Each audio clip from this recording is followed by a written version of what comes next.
justru yang bagian penting yang saya mau Ah, jelasin. sekarang saya tanya kau. Sebentar Kau dulu Uji. jawab, Pak. Dari tadi susah banget Udah ngomong. lah, kau terlalu banyak ngomong. Tapi nggak nyambung. Bukannya jenderal yang Pak terlalu Paul, banyak yang ngomong. lain, Pak Paul. Gajah Mada, kalau kau saya uji wawasan kebangsaan, kalau nggak lulus, Pak Paul, saya mau masuk Pak Paul. bisa kau Sebentar, jawab. saya jelaskan dulu. Ya. Saya mau jawab Jadi, semua. Maaf, bentar. Saya mau Bebas jawab Pak Paul. korupsi radikal. Satu-satu dong, Bentar. satu-satu. Pak Jenderal ini mendominasi bicara. Kayaknya nggak Satu, nakal satu. negara itu dan bukan Kristennya deh. Sebentar. Sebentar. Saya mau jawab Pak Paul. Ini sebentar ya. Ini tepat nih. Maaf Pak. Saya boleh ya berbicara ya. Ya, Pak Hendro dulu. Memang giliran Tapi saya. Ini biarin Pak Hendro dulu. Silakan Ya. Pak Hendro. Ini giliran saya kan. Shalom Pak Paul. Terima kasih atas waktunya. Shalom Pak Tobing. Ya, Kolengdon salam. Pak Tobing. Shalom teman-teman dengan Gajah Mada dan susu kuda. Nah, pas persis nggak apa-apa. Ini akhirnya ketemu aja. Tapi jangan terlalu dibantah ya, karena ini apa yang saya bicarakan ini pasti semua akan sadar. Untuk kasus satu, ini saya mau ikut bicara, tapi saya semestinya ada beberapa. Oke. Satu dulu ya tadi ya Pak Tobing ya. Siapa yang menghujat Roh Kudus, dia tidak diampuni. Kita tahu kalau tadi Pak Tobing bilang, wah kalau menghujat Bapak sama menghujat si anak, ya kan, oh itu masih bisa diampuni. Ya kan, betul nggak Pak? Kalau menghujat Roh Kudus, wah tidak ada ampun. Padahal kita tahu Pak, Roh Kudus adalah salah satu pribadi yang dimiliki oleh Allah Pak. Allah kan mempunyai 3 pribadi Pak. Satu Roh Kudus, satu Bapa, satu Anak, satu Roh Kudus. Ya kan? Memang 3 ini kan beda. Roh Kudus bukan anak, anak bukan bapak, bapak bukan Roh Kudus.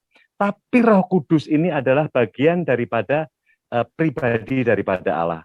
Berarti Allah ini yang mengambil keputusan bahwa yang menghujat bagian saya, dia tidak akan lama. Satu. Ya saya jawab. Yang kedua ini sebelum apa yang saya pikirkan, yang kedua tadi yang Pak Tobing adalah membuat suatu opini Jenderal Junius Tobing.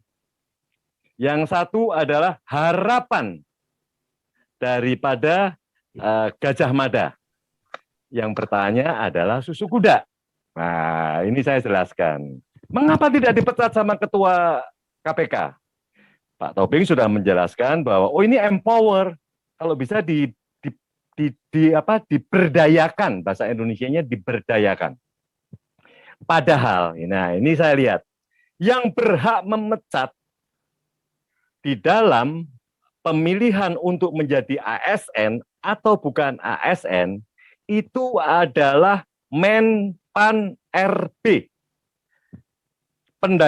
Menteri Pendayagunaan Aparatur Reformasi Birokrasi. Inilah yang namanya retorika, inilah yang namanya untuk mencari aman dari Ketua KPK, Bapak Bahuri. Ini ya siapa namanya? Depan siapa? Ya Bahuri. Firly Bahuri. Firly Bahuri memang tidak berhak memecat. Tidak, karena semua karyawan yang berjumlah 1.371 kalau tidak salah, itu semua sudah diserahkan kepada Menpan RB. Jadi ini sudah dikembalikan semua, seperti akan dilakukan tes untuk masuk menjadi ASN.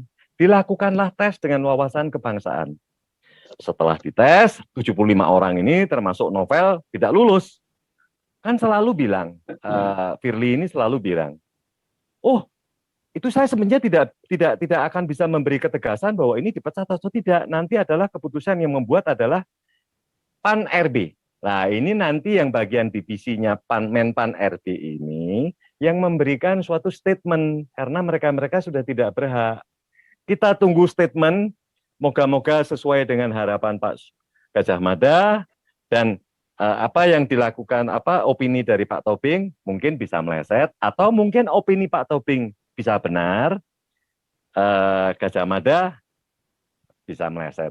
Inilah kita tunggu karena nanti yang memberikan keputusan ini adalah di Kementerian Pendayagunaan Aparatur Negara dan reformasi birokrasi. Yang ketiga ini opini Virleso. Opini Virleso ini saya bilang, Pak Jokowi memang betul-betul nasionalis. Dan sepertinya Pak Jokowi juga mungkin pernah ngintip-ngintip juga ini di tempat channelnya Pak Paul. Karena nasionalis itu jelas. Nasionalis Pak Jokowi ini kan satu, menginginkan keutuhan NKRI dengan berasaskan Pancasila dan mentaati atau berpegang teguh pada konstitusi dan UUD 45. Dan siapakah nasionalis ini? Nasionalis ini adalah wadah daripada mereka yang dibilang agamanya Kristen, agamanya Islam, agamanya Konghucu, Buddha, keyakinan, semua agama yang ada di Indonesia yang dia cinta dengan NKRI, mau utuh NKRI, Pancasila tetap dipegang teguh, ideologi Pancasila yang diterapkan di Indonesia, dan menjaga konstitusi supaya tegak, dan UUD 45. Menegakkan konstitusi dan UUD 45. Pak Jokowi tahu ini, bahwa nasionalis ini ternyata mungkin dulu lupa. Nasionalis ini banyak diisi tidak hanya Islam saja. Orang Kristen, Konghucu, Buddha, ini kan makan babi. Apa salahnya kalau saya mempromosikan semua kuliner yang ada di Indonesia? Dan saya adalah bukan presiden orang Islam. Perlu dicamkan. Saya presiden seluruh rakyat Indonesia. Saya presiden nasionalis. Saya adalah presidennya yang memeluk agama selain Islam juga. Begitu Pak Presiden dia bilang ada Bipang, muncul semua yang berkoar-koar ini kelihatan kadrun semua yang mempermasalahkan ini. Mereka semua saya bilang bodoh. Saya tidak mau bilang goblok, ya goblok itu pakai U soalnya. Saya nggak mau bilang begitu. Semua yang mengomentari apa yang diutarakan oleh Pak Jokowi itu bodoh. Pak Jokowi berpidato tidak mungkin dia itu diseleksi berpuluh-puluh orang.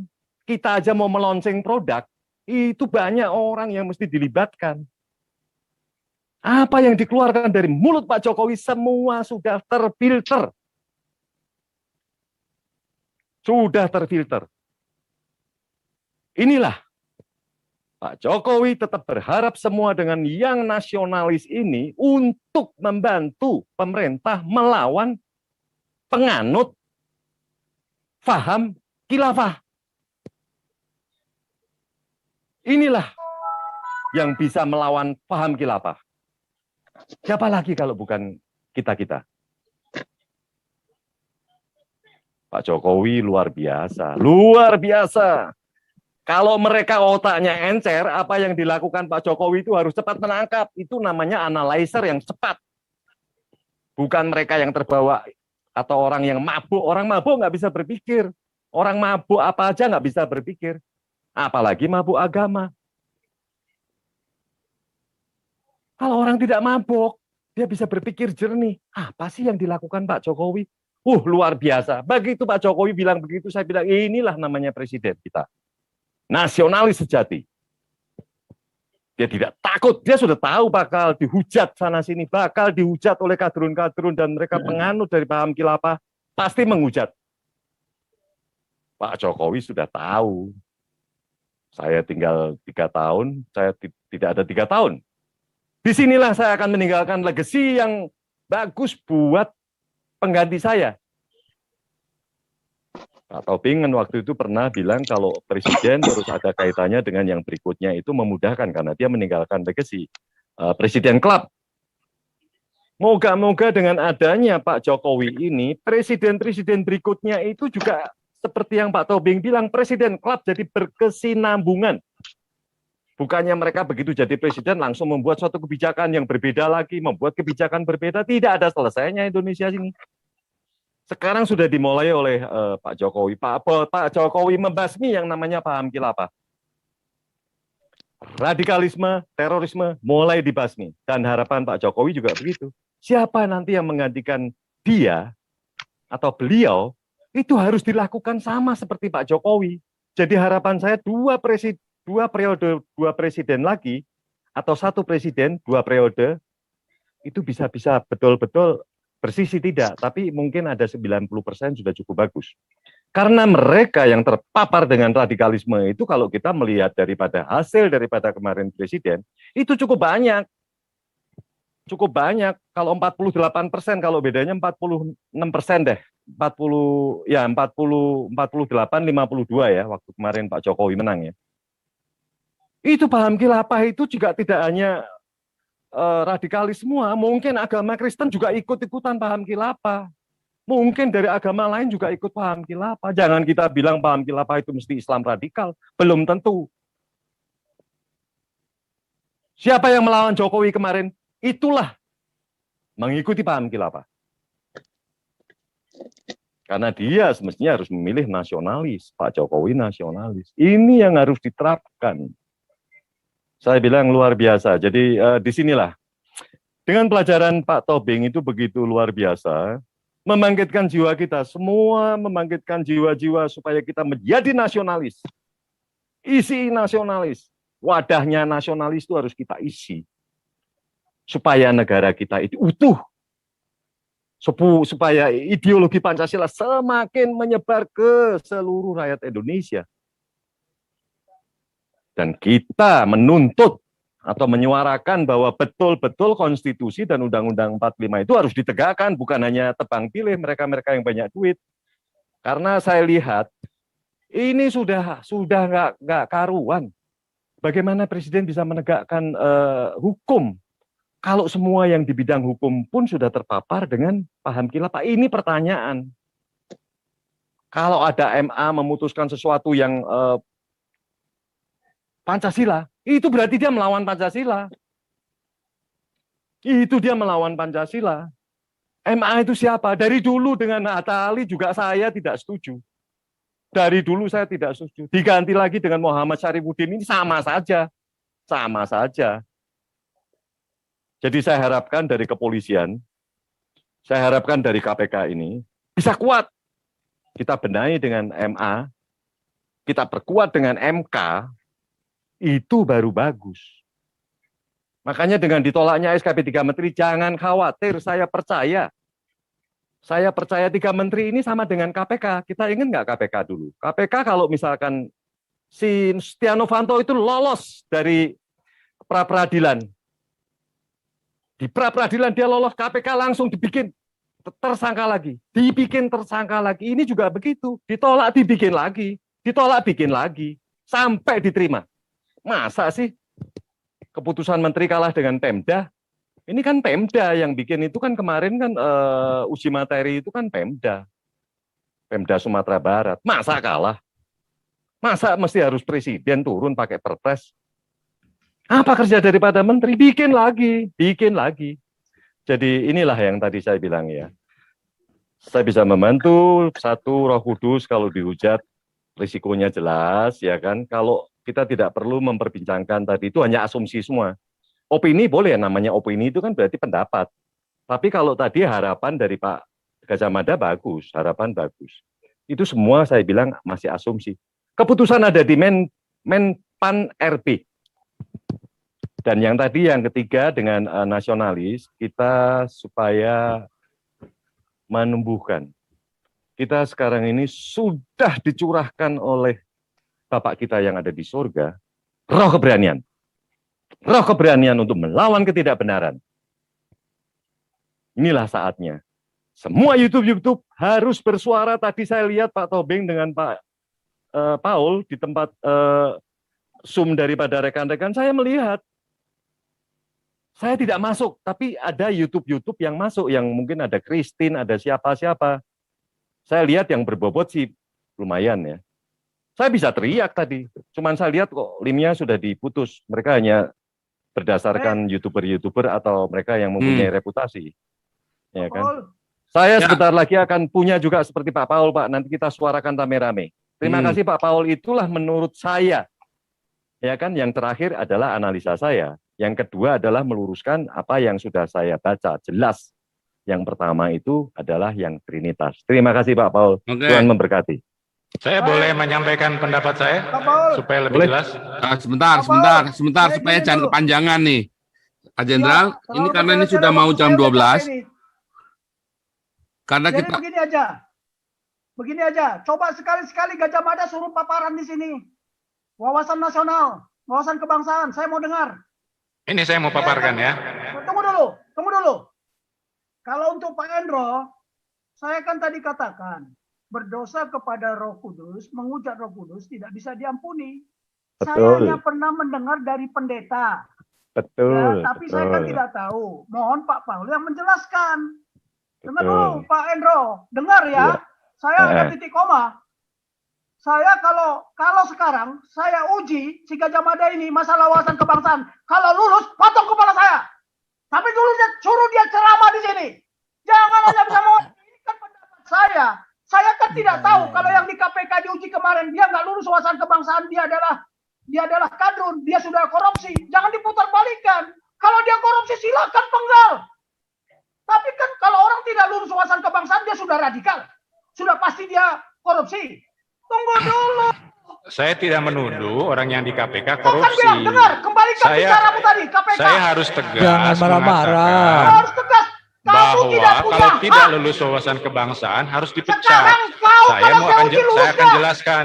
Tampangmu tunjukkan dulu lah. Kau aja nggak punya udel, nggak berani kau, tidak berani. Kau dulu ketakutan kan? Tunjukkan wajahmu. Saya sudah berani dalam bidang saya. Allah, suruh dia ceramah dulu lah. Kau jenderal tapi kenapa nggak naik pangkat? Allah, kau Gajah Mada. Jangan teriak-teriak. Apa Kau kita nggak bisa berteriak-teriak. Kau tidak ada standarnya. Sekarang saya tanya sama kau. closing Kalau aja kau Pak, Kristen, closing. anak buahmu, Ini udah nggak sehat lagi, Pak. gembalamu tersesat, Udah nggak kau sehat biarkan ini. tersesat. Oke. Tanya ajaran Kristen. Jenderal ini kalau orang nggak bisa ngasih pendapat, nggak bisa Nggak bisa, berbeda. karena pendapatnya nggak standar. Boleh pendapat saya dibantah, tapi diberikan Malu dong, malu dong. kesempatan Ini waktu. disaksikan banyak orang. Kau jangan Malu, mau Pak. Bapak, Malu. Saya udah bilang sabar. Pak Paul, kalau ada Gajah Mada saya nggak mau ceramah. Bapak dikembalikan Capek Bapak. saya, ngadapin Sabar dia. Bapak-bapak tersayang Ada standar, jangan pakai dasku di sini. terkendali. Kristen. Saya udah bilang tadi. Ya, semua yang Pak Jenderal sampaikan itu benar, saya diam loh. Tapi ini yang penting sekali. Ya, sebentar. Apakah KPK harus dipecat atau tidak? Terima kasih. Dia korupsi silakan, saya nggak ngomong Ya. korupsi kok. Saya tidak menuduh petugas KPK korupsi, enggak. Tadi, Sebentar, ngomong sebentar, Pak tadi Jenderal. kan, apa kau bilang Dulu. sama Cina? Ini Udah lagi nampaknya di Gajah Mada. nampaknya Yuk, Pak- Cara Saya- bantu. mari kita debat berdua. ya, Ini sebentar. misunderstanding ini. Kalau Udah. Sebentar. Tadi kan saya bilang, Oke, ya, Pak Jenderal. mengucap Roh Kudus tidak diampuni lagi. Betul. Tolong saya bilang betul. sama Pak Paul menjelaskan, ada nggak Ya. di ayatnya di Alkitab? Betul. Kalau itu ada di Alkitab, Pak Hendra juga nggak benar. Hanya saya kita kan- bicara standar. Saya nggak berani menyampaikan di sini yang tidak standar. Ada dasarnya, ada benchmarkingnya. Saya udah bilang, jangan Ya. pakai bawa standar kalian, nggak betul dong. Ya, oke. Ini Pak Gajah Mada Saya bukan mau beropini, Ya. tetapi dia sedang menjelaskan saja yang tadi, Pak Jenderal, biar diselesaikan. Either dia ngawur atau enggak, pokoknya kita kasih kesempatan 2 menit buat Kalau menjelaskan kadang-kadang dulu. Dia tidak bisa menjawab wawasan kebangsaan dia. Nggak bisa, Pak Gajah Mada nggak bisa wawasan kebangsaan. Justru ini karena dia kan yang ini kan bukan opini, tetapi dia lagi mau menyelesaikan tadi ya. Oke, ini Pak Gajah Mada 2 menit ya, silakan Pak Gajah Mada. Menurut ya. Ya, 2 Jadi, menit ya, supaya jangan bertele-tele ya. Ya, Oke, 2 yang lain menit. tolong jangan di-mute semua, tolong jangan ikut bicara. Oke, silakan. Bukan saya mendukung korupsi, ya. Tetapi setelah saya lihat indeks corruption index ya, banyak sekali negara yang korupsinya masih jelek seperti India. Kan saya taruh sampai urutannya sampai nomor 2 tuh dia. Mereka bisa negara-negara tersebut bisa maju karena masalah korupsi itu seperti saya katakan tadi bisa ada internal audit kalau di swasta, kalau di pemerintah ada inspektorat. Nah, sementara kalau namanya gagal dalam wawasan kebangsaan, ya, ini saya berasumsi visi presiden tepat ya. Selama visi presiden tepat, maka ya, korupsi tidak menghambat. Indonesia bisa maju walaupun korupsi masih ada. Karena contoh, ketika kadrun atau radikal tersebut disalahkan oleh channel ini, kan halal Pak Paul halal, darah Pak Paul halal. Begitu sulitnya merubah pikiran mereka dibenarkan oleh kitab suci Al-Quran dan hadis. Sehingga saya lebih setuju supaya tegas. Kadrun itu atau yang tidak lulus wawasan kebangsaan, ya, sekalipun itu saya misalnya, ya jangan memimpin KPK, jangan memimpin lembaga birokrasi sepenting KPK itu. Terima kasih Pak Paul. Iya, Pak Jenderal. Tadi kan Pak Jenderal sudah ngasih jawab bahwa harusnya dari awal dites dulu baru boleh masuk. Tetapi kan pada kenyataannya memang dari awal nggak dites Pak Jenderal. Nah sekarang ini kita punya kendala nih. Bahkan saya kira nggak cuma KPK, mau jadi DPR aja nggak dites wawasan kebangsaan tuh Pak Jenderal. Nah sedangkan kalau kita mau sepakat dengan Pancasila, harusnya mereka semua sekarang dites wawasan kebangsaan. Dan saya yakin yang di DPR itu 90% nggak lulus. Ya oke, saya sepakat. Nah sekarang kalau nggak lulus terus dipecatin. Ya. Nah itu makanya. Menurut Pak Jenderal bagaimana? Kalau saya bilang harus dipecat karena tidak Loh, bisa nanti lagi. Pak Gajamada nanti dulu. Itu sekarang, yang itu sudah kita dengar berkali-kali. Saya juga maunya begitu. Ya udahlah, Cuman kita pengen tahu maunya Pak Jenderal. Oke, kan sudah saya bilang, kalau kita mengikuti ajaran Tuhan Yesus, satu domba saja dari 100 domba, 99 tidak tersesat, satu aja tersesat. Tuhan Yesus ke 99 atau ke yang satu domba. Itulah kasih. Jadi selama main pecat-memecat, ya, sekarang kan begini logikanya. Kalau orang tidak lulus tes wawasan kebangsaan, apakah dia sudah korupsi? Apakah dia radikal? Jangan disimpulkan langsung begitu dong. Terus dibawa ke Cina, paradigma di Cina beda. Paradigma di Cina beda. Nah, kami kan sudah saya bilang, kepemimpinan yang di militer, anak buah yang tidak mampu harus dididik menjadi mampu. Saya dulu belajar peluru kendali di Inggris, satu kali kesalahan, 100 kali saya harus mengulangi. Kenapa? Kalau militer begitu memang gitu. Lah iyalah, sekarang ada nggak pemerintahnya tidak diperkuat sama tentara? Kalian jangan ngomong begitu aja. Kalian berani nggak berteriak-teriak seperti saya? Saya taruhan nyawa. Anak saya ini mendengar. Ajar Jenderal. Kalau kamu memang hebat Gajah, buktikan, tunjukkan wajahmu. Kau ngajar wawasan kebangsaan di sini. Saya mau dengar. Dia didengar semua seluruh dunia. Tunjukkan wajah.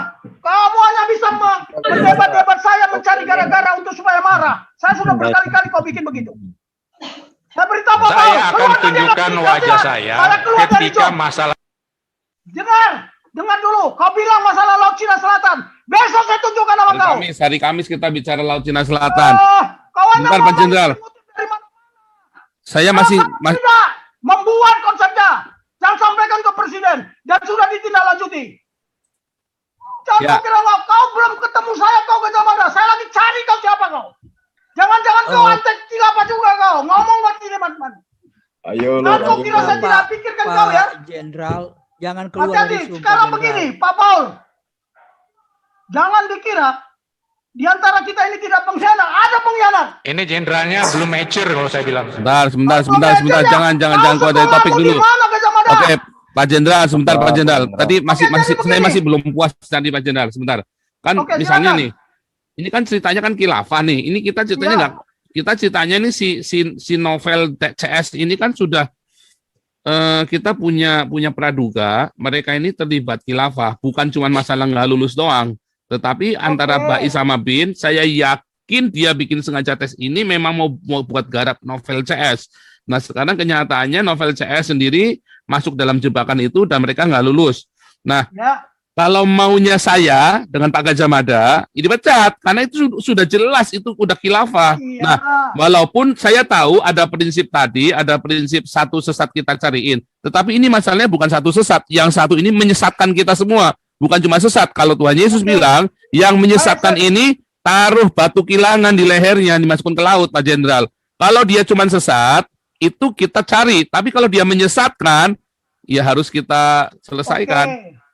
Kan saya katakan begini, ya, dari 75 ini apakah semua kena radikal gara-gara tidak lulus wawasan kebangsaan? Yang lain kena efeknya doang. Oh ya, makanya sekarang kan begini. Ya memang nanti harus ada penyaringan lagi berikutnya. Iya. Bukan langsung to the point diperiksa. Oh memang dia tidak lulus. Ya, bayangin kalau seorang perwira, dia itu mayor loh ya. Ya. Lulus akademi nggak lulus wawasan kebangsaan itu pertanyaan besar. Ya. Tapi yang lainnya, yang ASN lainnya, apa karena kalau dia tidak lulus langsung dia dikatakan khilafah, radikal? Tidak juga. Ada penyaringan tahap kedua dong. Ya nggak begitu-begitu aja. Ada Nah, itu 8 maksud orang. saya begitu, Pak Jenderal. Nah, Jadi iya, kalau itu Ada nanti 8 orang penyaringan non-muslim, kedua. Pak Jenderal. Ada Apa? 8 orang yang non-muslim di antara 75 orang ini. Iya, terus dia sudah kena radikal, sudah Belum korupsi. tahu, kan kita nggak tidak belum tahu juga. nih. Kita belum Kita tahu. kan tidak tahu. Makanya kan itu nanti ada pertimbangan. Proses pengambilan keputusan itu kan melalui proses. Tapi kalau yang kalian katakan si Nopel, itu sudah nggak perlu dites wawasan kebangsaan juga udah ketahuan dia khilafah. Tetapi janganlah sampai kita mengorbankan yang lainnya yang tidak mungkin dia tidak tahu juga. Mungkin dia juga belum belajar wawasan kebangsaan. sebentar Pak Jenderal, ini saya masih belum puas karena begini loh. Oke lah, Untuk silakan aja. level pejabat negara, selevel KPK atau di Polri atau di TNI atau DPR, kalau dia cuma level guru SD, guru SMA, saya bisa menerima Pak Jenderal. Tapi kalau dia sudah selevel TNI, Polri, DPR atau KPK, menurut saya kok itu sudah harga mati ya wawasan kebangsaan itu ya Pak Jenderal. Ini nih, Ya. ya saya terlalu radikal pemikiran saya. Cuman dalam pemikiran saya, kalau kita yang begitu saja kita mau lunak, nggak akan beres-beres semua. Akhirnya kitanya maunya lunak, padahal sekarang kalau dalam kondisi nggak darurat, ya saya masih bisa oke lah, kita harus sedikit kompromi. Tetapi dalam kondisi begini, menurut saya sudah bagus saya nggak mengusulkan hukuman mati. Sebab kalau saya bukan seorang pengikut Kristus, saya akan mengusulkan hukuman mati, terus terang saja. Orang yang tidak begitu Pancasila, dia harus dihukum mati di Indonesia. Tetapi masalahnya saya sebagai seorang hamba Tuhan, saya nggak boleh mengusulkan itu. Ya kan? Jadi apa harus dipenjara? Justru malah orang-orang ini harus dipenjara. Orang-orang ini sudah di level itu, tapi dia tidak tahu Pancasila. Oh, itu bahaya sekali. Antara dia domba tersesat atau dialah penyesat-penyesat itu. Itu yang saya maksud, Pak Jenderal. Dan saya kira Pak Gajah Mada berpikirnya seperti saya, Pak Jenderal. Cara berpikirnya. Boleh kalian berpikir seperti itu. Saya tidak larang. Tapi kan tadi saya bilang, jangan dipukul ratakan. Tadi Pak Paul sendiri bilang kan, anggota DPR aja dites belum tentu lulus wawasan kebangsaan. Iya. Nah, terus harus dipecat. Ya. Harus dipenjara. Menurut saya harus dipenjara, Pak Jenderal. Sekalipun dia Kristen. Tunggu dulu. Nah, oke. Sekarang pertanyaan saya, siapa yang ngajar wawasan kebangsaan? Apakah semua menerima pelajaran wawasan kebangsaan? Apakah sudah merata sistem pendidikan mengajarkan wawasan kebangsaan? Begini Pak Jenderal, kalau ini maaf ya. Ini Ya. contoh di Eropa ya. Kalau di Eropa, saya lagi naik mobil, tiba-tiba ada satu marka yang saya nggak ngerti, terus saya ngelanggar aja. Maka si polisi Jerman ini nggak akan nanyain saya, kamu sudah di Jerman berapa lama? Oke, saya maklum deh karena kamu belum. Enggak, kamu sudah mau masuk, sebelum kamu masuk Jerman, tahu tidak tahu, kamu harus tahu. Nah, saya kira masalah Pancasila, oh ini bukan masalah main-main. Dia tahu nggak tahu, begitu dia masuk TNI, Polri, masuk PNS, masuk KPK, masuk DPR, tahu nggak tahu, oh nggak urusan, kamu harus tahu. Karena kamu sudah mau jadi DPR, kalau kamu nggak tahu, gila kamu. Selesai. Menurut saya begitu, Pak Jenderal. Oke, pertanyaannya ada nggak paradigma itu diatur? Harus kita ciptakan, justru harus kita hembuskan dari sekarang. Kalau kita nggak ada hembuskan, maka tidak akan pernah dibuat dan tidak ada yang mau menyentuh paradigma itu, Pak Jenderal. Pertanyaan saya, ya, Karena paradigmanya nggak ada. Kecuali paradigmanya ada. Kita Saya buat tahu, Pak Jenderal. Loh, sekarang begini aja. Kita berpikir sementara pertama dulu ya. Kita jangan berpikir negatif dulu. Kalau kita sudah berpikir negatif karena sudah benci kita kepada seseorang, selamanya pikiran kita akan terbawa kepada kebencian. Bagi saya bilang, semua orang itu bisa diberdayakan. Itu prinsip. Persoalannya siapa yang memberdayakan dia? Kenapa ada orang yang bertobat? Pelanggarannya sudah parah, lebih-lebih daripada ideologi malah. Tetapi masalahnya sekarang kan saya bilang, kalau memang dia sudah sengaja mau dijebak supaya melalui ini. Nah sekarang kalau kemarin Novel Baswedan itu lulus umpamanya. Terus apa yang mau kalian bilang? Apa yang mau kalian bilang kalau dia lulus? Nah kebetulan dia nggak lulus. Kalau dia lulus gimana? Waduh. Makanya kan saya bilang, ya saya bukan tidak sabar ya. Saya bukan tidak lembut. Tetapi ketika orang memaksakan paradigmanya yang tidak standar, di situ saya nggak suka. Karena itu bukan kebenaran. Ya sekarang, kalau seandainya si Novel Baswedan kemarin lulus, terus apa jawaban kalian? Kebetulan dia nggak lulus. Nah, sekarang lulus. Apakah sudah dijamin kalau dia lulus, dia berideologi Pancasila? Oh, belum tentu. Itu baru tulisan. Actionnya yang perlu, implementasinya yang perlu. Oh, banyak yang lulus wawasan kebangsaan. Nyontek pun bisa, plagiat juga bisa. Tetapi implementasinya bisa nggak? Nah, sekarang kan saya bilang, what was, what is going on, what next, dan what if. Kita harus berpikir ke sana dong. Itu berpikir strategi. Kalau kemarin Novel Baswedan lulus dengan yang lainnya lulus semua lah katakan. Terus kalian mau bilang apa? Dipecat. Tapi kalau yang kemarin bukannya memang dibuat memang supaya nggak lulus Pak Jenderal. Lah itu kita nggak tahu. Itu urusan Intel lah. Urusan lain sama BIN. Karena kan tahu. Oke, sekarang asumsinya memang oke sekarang ternyata kita nggak tahu itu dibuat sengaja atau enggak nih. Oke, kita sekarang mau bikin tidak boleh menyelesaikan suatu ketidakbenaran dengan cara yang tidak benar. Itu kan berarti kan prinsipnya kan itu Pak Jenderal kan tidak boleh menyelesaikan ketidakbenaran dengan cara yang tidak benar. Sekarang kita masuk di dalam satu darurat. Kondisi sekarang ini menurut saya sudah sangat darurat dan seharusnya militerlah sekarang yang ambil alih negara ini. Seharusnya menurut saya. Karena kondisinya udah kacau balau begini. Tidak mungkin kalau tanpa militer ambil alih. Namun pada kenyataannya kan tidak ada sarang darurat militer, nggak bisa, ya kan? Nah, sekarang ada kondisi khilafah ini sudah ada di mana-mana. Nah, menurut Pak Jenderal sendiri, kalau kita cuma ngajarin doang, cuma bikin seminar-seminar, apakah itu sukses? Apakah itu berhasil? Menurut saya kok nggak bisa, Pak Jenderal. Baik, saya mau sampaikan dulu Pak Paul. Ya, sejak terjadi reformasi, tentara dibelenggu sama Undang-Undang Nomor 34 tahun 2004. Ya, justru itu. Jadi, oke, yang pertama kesalahan di DPR ini konsepnya siapa sehingga tentara bergerak atas keputusan politik. Darurat perang, darurat militer itu keputusan politik, tahu nggak? Nah, jadi wilayahnya wilayah siapa? Politik. Tetapi kesalahan DPR menyalahkan paradigma bahwa war ya adalah kalau di Clausewitz itu dia bilang apa? Perang adalah lanjutan politik, keputusan politik. Tetapi di situ salah. Karena bukan keputusan yang di DPR kira keputusan politiknya dia. Harusnya keputusan politik negara. Yang menyatakan darurat militer, darurat perang itu siapa? Presiden kan? Nah, iya. Pertanyaannya sekarang, undang-undang darurat yang tahun 59 berlaku nggak sekarang?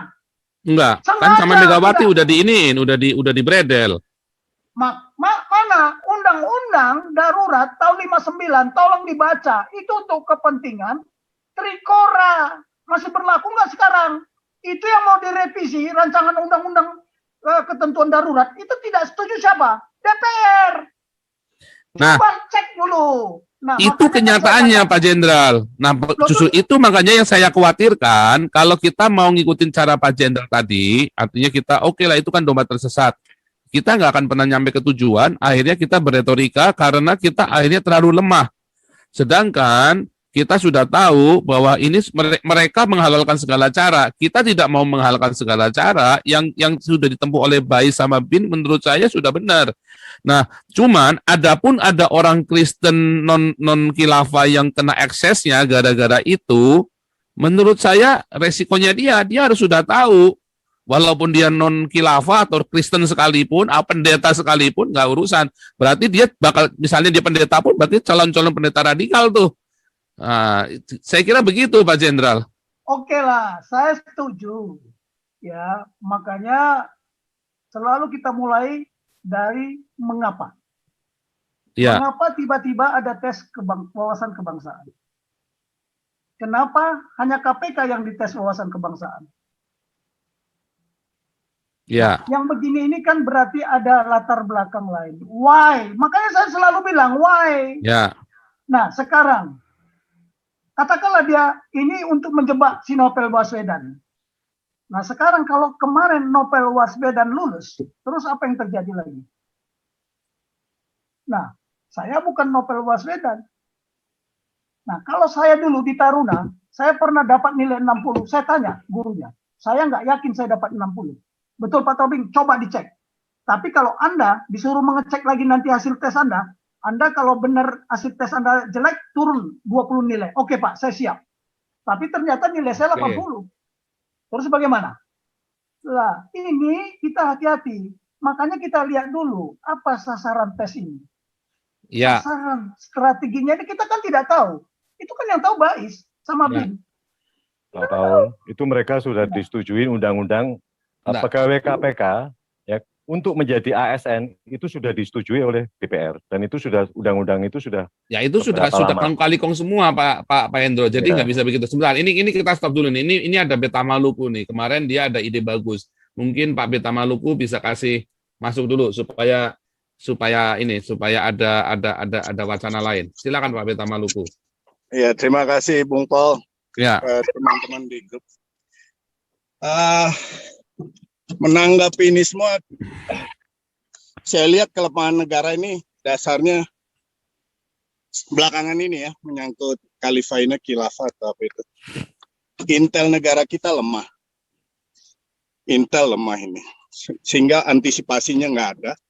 Dan mereka berkembang begitu luas. Solusinya sekarang kita bicara. Videonya kepotong Pak Beta Maluku. Apanya Pak? Iya, ini bagus. Sip. Tadi kepotong tadi. Mantap begini nih. Ini orang-orang pemberani begini harus kita berdayakan ini. Amin. Ya, jadi solusinya ini yang kita harus pikirin. Yang Pak Jenderal bicara itu benar. Maksudnya gini, kalau dia berpandangan, berpikir, bicara itu masih nggak kena dasar hukumnya belum bisa dikenakan hukum. Tapi kalau dia beraksi, baru dia bisa dikenakan hukum. Jadi khilafah khususnya yang 75 di KPK itu, berapa orang yang tidak lulus, itu nggak bisa diapa-apakan. Tapi begitu dia melakukan tindakan yang menyalahi hukum, baru bisa ditindak. Nah, kalau bicara khilafahnya, itu kan berkembang dari sel-sel di bawah, entah di rumah ibadah, entah di dalam rumahnya, atau organisasi yang legal ya, tapi ada sebagian sudah dilarang. Nah, gimana untuk menyetop itu semua ya? Negara harus berperan dalam artian ya, di depan itu intelnya harus bergerak, sehingga mereka bisa di stop. Kemudian pendidikannya di sekolahnya harus dibenahi, gitu. Nah, kalau enggak juga ya kita akan terus berkutat. Belum lagi dengan kericuhan kebobrokan negara, aturannya overlapping kadang, ya kan. Belum lagi dengan korupsinya. Jadi kusut. Nah, kalau kita mau bicara ini apa gimana? Apa harus civil war? Kan enggak. Dan udah terlambat juga civil war. Apa harus diadu lagi? Kayak waktu 99. Yang rusuhnya di Jakarta, Maluku yang dikorbankan untuk alihkan isu segala macam. Ya kan? JK SBY juga terlibat di situ, tapi malah jadi presiden, wakil presiden. Karena kita nggak bisa membuktikan. Walaupun sebenarnya bisa ditrace, ya kan?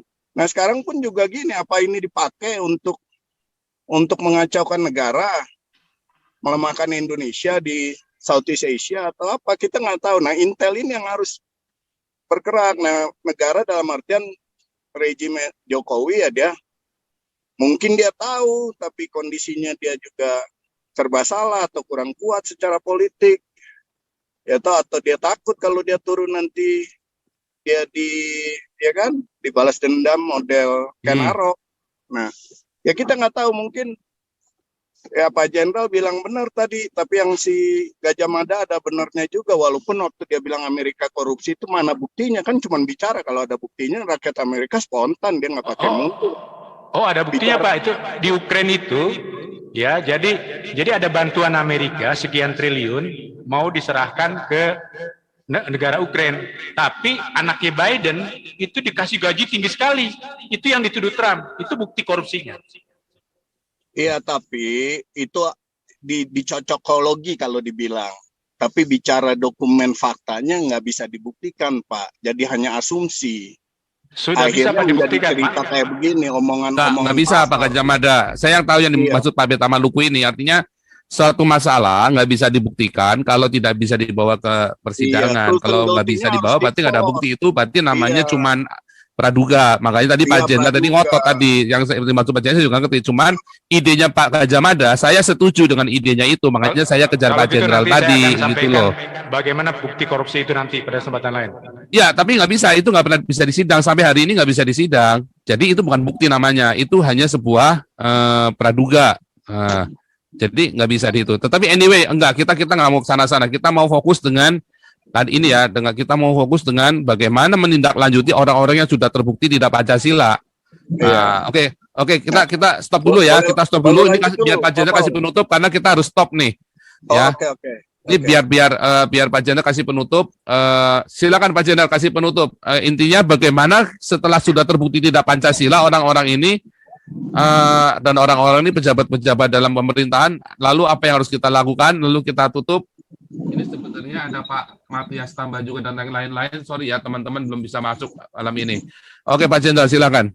Oke, jadi begini ya. Saya agak keras penyampaian saya supaya kita saling paham lah. Saya beda pendapat, saya setuju. Tapi kalau sudah menyimpang dari benchmarking, nah di situ saya nggak setuju. Nanti terpengaruh semua orang yang ada di Zoom ini. Apakah yang saya sampaikan tidak ada benchmarkingnya? Saya nggak berani. Saya tidak mau kita ndas-mundasku, tapi harus ada benchmarkingnya. Kan saya katakan benchmarkingnya. Ya, oke lah. Kan tadi saya bilang, saya bertanya mengapa? Siapa yang menjadi sasaran tidak lulusnya wawasan kebangsaan ini? Kan begitu. Saya juga belum tahu. Nanti saya coba tanya ke teman-teman saya di BIN sama di BAIS. Seperti apa sih soal wawasan kebangsaan yang diberikan? Ya kan? Nah, seperti apa? Sedangkan kita sendiri juga belum paham seluruhnya kan. Dari mana doktrin wawasan Nusantara itu? Wawasan kebangsaan itu. Kapan wawasan kebangsaan itu menjadi doktrin di bumi persada ini? Sejak kapan ketahanan nasional itu menjadi doktrin? Sejak kapan? Nah, makanya itu kan nanti kan akan saya bongkar. Karena saya punya datanya. Mana berani saya menyampaikan yang tidak ada datanya. Tapi kan saya mengatakan tadi kan, what if? Kita kan selalu, saya bilang kan, kita berpikir what else? Apa yang sudah terjadi di masa lalu? Apa yang terjadi? What is going on right now? Coba pikirkanlah ya, bahwa situasi berkembang sekarang. Kemarin ada kejadian di Masjid Al-Aqsa. Ya, di Israel. Itu pasukan polisinya Israel sudah tembak-tembak nggak karuan itu. Sampai granat-granat kejut sudah disampaikan di sana. Itu tema kita besok itu. Nah, kejadian di sana ada dampaknya nggak ke Indonesia? Nah, yang begini-begini kan harus kita pikirkan juga. Itu wawasan kebangsaan nggak? Termasuk wawasan kebangsaan. Tadi kalian tanya, kenapa kok kita membela Palestina? Kenapa kita tidak mau berhubungan diplomasi dengan Israel? Ada apa? Kebijakan siapa seperti ini? Ini kan kebijakan ini. Kebijakan luar negeri. Kenapa kita dari dulu nggak mau, tetapi di belakang-belakangnya mau? Coba, kenapa Gus Dur sampai mau berkunjung ke sana dan diberi penghargaan oleh Israel? Mengapa? Apakah gara-gara itu dia dicopot? Nah, sekarang saya beritahu ya, perjuangan saya, pasukan PBB kita, agar bisa masuk menjadi peacekeeping force, ya, di mana wilayahnya di mana itu coba? Antara Lebanon dengan Israel kan? Israel tidak setuju Israel tidak setuju kalau Indonesia masuk ke situ. Karena kita dianggap negara muslim yang fanatik. Ya, anti Israel. Tapi contoh, Agus Wijoyono yang berangkat ke sana sama pasukannya. Kenapa diterima? Karena kita bilang kita berjanji netral, tapi hampir diserang habis-habisan. Karena mereka melakukan satu kesalahan doktrin. Ya bikin doktrin teritorial yang ada di Indonesia, dibikinnya di Libanon. Di situ hampir disapu sama Israel. Kalau pikirkan, jadi pasukan PBB ada ke sana, saya bisa buka dokumennya. Kapan saya sampai bicara sampai PBB? Mantap ya, tuh. jadi tolong dulu lah. Makanya kan saya bilang, ya Gajah Mada ngomong Laut Cina Selatan. Dia pernah mikirkan konsepnya. Saya paparkan, Pak Paul. Itu punya konsep saya. Kamis. Ya, jangan cerita di sini. Saya udah capek ngurusin negara ini. Mengabdi di negara ini tanpa kenal hari. Berangkat pagi jam 5 pagi, pulang jam 9 malam. Tak kenal matahari pagi, tak kenal matahari malam. Biar tahu, tanya itu anak buah saya di staf operasi itu masih banyak yang hidup. Jadi kalau pengalaman saya, ya tolong jangan, saya kan menyampaikan pengalaman saya. Yang nggak setuju sama saya silakan, tapi tunjukkan paradigmanya. Benchmarkingnya mana? Itu yang saya bilang di sini supaya tidak terjadi dasku. Ingat ya, di Zoom ini ada ribuan orang. Salah kita menyampaikan paradigma, selesai kita. Ya, saya paham itu. Reputasi saya, karakter saya hancur. Ya. Jadi saya kalau marah, saya keras, itu bukan berarti saya tidak sayang. Saya beritahu ya, Pak Paul, saya bukan enggak. Saya beritahu, saya yang satu hari ini aja 3 webinar dari pagi sampai sore. Ya sampai istri saya, Papa duduk dari tadi pagi sampai sekarang. Cobalah, nggak kasihan. Itu anak-anak saya itu mendengar. Takut apa? Itu nanti saya tunjukkan ya. Saya tayangkan gini. Papa, hati-hati ngomongnya. Jangan sampai melesat, menista agama. Nanti saya tunjukkan. Dia tuh sekarang belum tidur itu coba. Nah, pengorbanan mereka itu, aduh cukup apalah. Saya ikut di sini karena saya partisipasi. Mohon maaf Pak Gajah Mada, coba Anda sekali ceramah lah sini. Saya mau dengar Anda ceramah. Sudah kemarin 3 hari berapa minggu yang lalu sudah pernah Pak Jenderal, cukup bagus. Dia memang dia hanya mengambil kutip dari IMF apa segala macam itu masa semua orang bisa. Itu saya riset sendiri itu, tapi saya pakai data IMF sama World Bank. Oke, itu supaya valid datanya, sesuai dengan apa yang saya pikirkan. Sudahlah, kau memang banyak kali mau tunjukkan wajahmu. Sini, baru kau benar-benar. Pak Jenderal, saya itu yang menjual superkomputer ke Cina ketika negara lain nggak mau beli. Ketika Cina diembargo dengan anggota CIA, saya jual ke Cina. Jadi saya tahu teknologi Cina. Saya itu tidak sepenuhnya anonim. Saya sudah ke Cina. Ya. Bahkan saya berdampingan sama kepala stafnya, sama wakil ketua MPR-nya. Tanya tuh dokter jauh sana. Kau baru cerita menjual barang, kalau saya sudah hubungannya diplomasi. Bukan, Jenderal itu tidak sok tahu banget. Saya itu tidak kalian semua kalah sama saya. Kalian baru ke Cina, saya kawin sama orang Cina. Tenang saja. Ya, kalian semua kalah sama saya. Saya bahkan tidur sama orang Cina. Haleluya. Ulala bebe. Dan cuma jualan, bukan cuma datang buat tidur ini tuh Cina. Oke. Terima kasih Pak Jenderal. Penutup terakhir Pak Jenderal, penutup terus kita tutup dalam doa. Baik, tadinya kita jadi berkacau balau, banyak Salah paham biasa. Oh, bukan salah Pak. Ini memang kalau nggak gini nggak rame, memang harus diramein. Kalau nggak, Yang begini-begini ini. Tapi jangan paham yang gagal. Oke, lanjut Pak Jenderal, penutup lalu kita tutup dalam doa. Pak Gajah Mada tutup dalam doa nanti. Silakan. Oke, jadi begini. Tadi harusnya saya menyampaikan itu tadi. Bagaimana Pancasila versus khilafah. Bagaimana strategi khilafah. Bagaimana harusnya strategi kita menghadapi khilafah. Saya belum bisa sampaikan. Karena kita bicara kepemimpinan negarawan yang berkarakter nasional. Ini memang harus kita kumandangkan. Supaya para negarawan ini sadar bahwa saya kurang di sini, ya sadar bahwa saya ini salah. Coba aja lah ya, bagaimana mau ideologi Pancasila kita bisa berbuat baik implementasinya, sementara lambang Garuda Pancasila di Gedung Nusantara 1 sampai Gedung Nusantara 5 itu sudah saya lihat itu tidak benar. Ya, coba lihat. Benar nggak Garuda Pancasila yang di sana, yang di mana tiap hari ya para para pengambil keputusan baik legislatif, eksekutif, yudikatif selalu berada di bawah lambang Garuda Pancasila. Makanya tadi pagi si Heri ya, Pak Ikem ngirim lambang Garuda. Saya bilang, Pak Ikem, itu lambang Garudanya salah. Oh, kenapa salah? Ya, Anda mengirimnya gambarnya salah. Akhirnya dirubah sama dia. Nah, jadi mohon maaf ya, saya bukan apa-apa. Begitu ada ketidakbenaran itu saya langsung naik darah. Karena saya nggak mau ketidakbenaran dari kecil itu berbuah nanti menjadi bibit yang salah. Ya, saya mengajarkan kalau ada yang salah, saya minta maaf. Ya, saya minta maaf. Ya, saya sudah dites Pak Paul. Kalau saya marah begini bukan berarti saya darah tinggi. Tenang saja. Iya. Ah. Memang buat bikin rame memang. Ya udah tahu Benar. kan? Oke, terima kasih Pak Jenderal. Luar biasa. Oke. Jadi nanti hari Kamis kita jangan bahas Pancasila, kita bahasnya Cina Selatan ya, supaya teman-teman rada pinter gitu loh. Ya, ini permintaannya Pak Nugroho soalnya. Kita bahas Oke. Laut Cina.